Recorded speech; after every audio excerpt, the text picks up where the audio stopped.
தமிழர்களின் பாரம்பரியத்துல கருவாடு முக்கிய உணவா கருதப்படுது. கருவாடு தான் இருக்கிறதுலயே புரோட்டீன் அதிகமான உணவு. அதை எப்படி சாப்பிடணும்னு இந்த வீடியோல சொல்றேன். யார் வந்திருக்காங்கன்னு பாரு.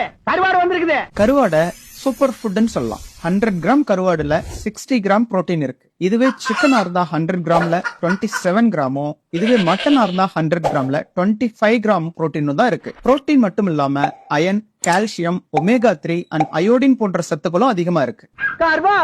சோ உங்க போன் அண்ட் பிரெயின் ஹெல்த்துக்கும் உங்களுடைய இம்யூனிட்டி ஹெல்த்துக்கும் ரொம்ப முக்கியமான உணவு. ஆனா இதுல இருக்கக்கூடிய அதிகப்படியான உப்பு குழந்தைகள் மற்றும் பெரியவர்களோட கிட்னிகளை பாதிக்கிறதுக்கு வாய்ப்பு இருக்கு. சோ கருவாட முதல் நாள் இரவே தண்ணீர்ல ஊற வச்சு அதனுடைய உப்பின் அளவை குறைச்சதுக்கு அப்புறம் உபயோகப்படுத்துறது எல்லா வயதினருக்கும் ஏற்ற உணவா இருக்கும். உங்களுக்கு பிபி, டயபெட்டிஸ், கிட்னி டிசீஸ், தோல் நோய்கள் போன்றவை இருந்தா அதை அவாய்ட் பண்ணிக்கிறது நல்லது. நீங்க என்ன கருவாடுகள்லாம் சாப்பிட்டு இருக்கின்றத கமெண்ட்ல சொல்லுங்க. Stay healthy.